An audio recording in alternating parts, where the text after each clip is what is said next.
প্রথমত এখানে ডক্টর ইউনূস চেষ্টা করলেও খুব বেশি আগাতে পারবেন না, মানে নেগেটিভ অর্থে।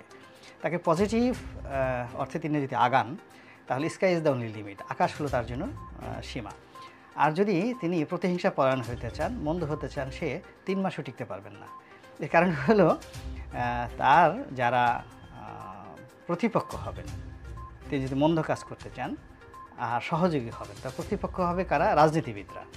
তো এই রাজনীতিবিদদের সঙ্গে তিনি তো শিশু স্টিল, যারা আমাদের দেশে পলিটিক্স করেন।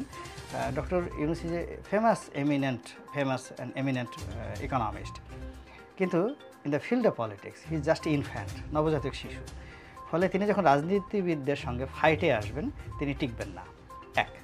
2 নম্বর হলো যে রাজনীতিবিদ যারা রাষ্ট্র চালিয়েছেন তারা এই আমলাদেরকে কীভাবে রাখতে হয় এটা ভালো জানেন, কিন্তু ডক্টর ইউনূস সেটা জানেন না। ডক্টর ইউনূস প্রাইভেট এন্টারপ্রেনার, যেখানে তার বক্তব্যর বাইরে তিনি গ্রামীণ ফোন চালিয়েছেন, ওখানে প্রাইভেট কোম্পানিগুলোতে মালিকের কথায় সমস্ত কিছু হয়, কিন্তু সরকারি অফিসগুলোতে মন্ত্রীর কথায়, প্রধানমন্ত্রীর কথায় কোনো কিছু হয় না। এখানে হায়েস্ট প্রধানমন্ত্রী বা মন্ত্রী যে ডিজায়ারগুলো করেন 10 to 15% যদি সাকসেসফুল হয় মানে এটা সবচেয়ে ভালো সরকার বলা হয়।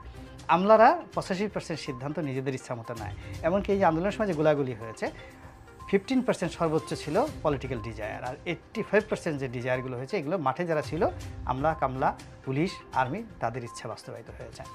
এখন ডক্টর ইউনূস যেহেতু তার এই 80-85 বছরের যে জীবন, তিনি অ্যাবসলিউট পাওয়ার ভোগ করে আসছেন প্রাইভেট কোম্পানিগুলো, তার কথার বাইরে কেউ যেতে পারেনি। কিন্তু এখানে তিনি যখন দেখবেন যে তার কথার অনলি 15% হচ্ছে সর্বোচ্চ, আর বাকিগুলো ল্যাপস হয়ে যাচ্ছে, তো ওটা দীর্ঘমেয়াদে তার জন্য ভীষণ রকম খারাপ পরিণতি ডেকে নিয়ে আসবে।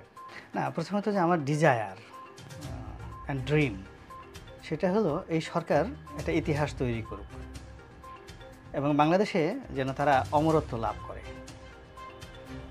ডিজায়ার এবং ড্রিম এই কারণে যে এই সরকার আসার পেছনে দেশের 18 কোটি মানুষের যে শ্রম, তাদের যে দোয়া এবং তাদের যে কর্মযজ্ঞ, তাদের মধ্যে আমিও একজন। আমি হয়তো গুম হইনি, কিন্তু আওয়ামী লীগ সরকার কর্তৃক যে কোনো সময় আমার গুম হওয়ার সম্ভাবনা ছিল। আমাকে হয়তো ঠিক ওইভাবে গুলি করে মারেনি, কিন্তু আমার গাড়িটা ভেঙে দেওয়া হয়েছে, আমার বাড়িটা গুঁড়িয়ে দেওয়া হয়েছে। তো এই যে আমার বাড়ি গুঁড়িয়ে দেওয়া হলো, পৈতৃক বাড়িটা গুঁড়িয়ে দেওয়া হলো, আমার মানে ঢাকা শহরের যে কটা আকর্ষণীয় গাড়ি আছে তার মধ্যে আমার গাড়িটা অন্যতম আকর্ষণীয় গাড়ি, সেই গাড়িটি ভেঙে চুরমার করে দেওয়া হলো। অপরাধ কি? আমি আওয়ামী লীগের দুঃশাসনের বিরুদ্ধে কথা বলে আসছি।